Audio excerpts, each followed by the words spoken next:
calculate harmonic mean for the following data. So harmonic mean கண்டுபிடிக்க சொல்லியிருக்காங்க. Harmonic மீனுக்கான formula எழுதலாம். ஹெச்எம் இங்கே எஃப்போட கொடுத்ததுனால என்னோட formula summation F divided by summation F by X. இதுதான் நம்மளோட ஃப்ரீக்வன்சியோட கொடுக்கும்போது உள்ள ஃபார்முலா. ஸோ இந்த கொடுத்துருக்க டேபிளை வந்து முதல்ல நம்ம என்ன பண்ணலாம், வேர்ட்டிக்கலாக எழுதிக்கலாம். எக்ஸு எஃப் தான் கொடுத்துருக்காங்க. ஸோ 20, 21, 22, 23, 24 and 25 வருது. 4, 2, 7, 8, 3.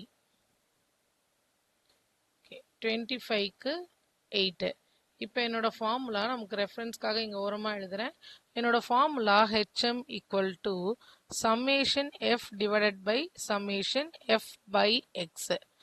இப்போ எனக்கு முதல்ல வந்து எனக்கு என்ன வேணும்னா சம்மேஷன் எஃப் வேணும். எஃப்ன்றது கொடுத்துருக்கிற ஃப்ரீக்வன்சியோட டோட்டல். இதை டோட்டல் பண்ணால் 32 வரும். அடுத்து டினாமினேட்டருக்கு எனக்கு தேவையானது f by x. F by எக்ஸ்னா 4 டிவைடட் பை 20.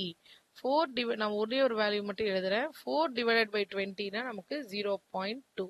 இதே மாதிரியே லைனாக எல்லாத்தையும் டிவைட் பண்ணுங்க. 2 டிவைடட் பை 21ன்றது 0.095. நான் வந்து 3 டிஜிட் எடுத்திருக்கேன். அப்புறம் 7 divided by 22 0.318. 8 divided by 23 0.348. 3 decimals எடுக்கிறேன், மீதி ரவுண்ட் ஆஃப் பண்ணுறோம். 3 by 24னா 0.125. இது 0.32. இதுக்கு டோட்டல். இதுக்கு நான் டோட்டல் பண்ணும்போது 1.406 இப்படி வரும். இப்போ ஹெச்எம்மோட ஃபார்முலா என்ன, summation F 32 divided by F by எக்ஸோட டோட்டல் 1.406.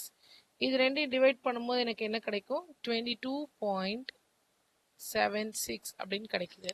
ஸோ இது ஹெச்எம்ல ஃப்ரீக்வன்சியோடு இருந்தால் இது ஃபார்முலா. ஃப்ரீக்வன்சி இல்லை அப்படின்னா என் பை சம்மேஷன் ஆஃப் 1 by xன்னு இருக்கும்.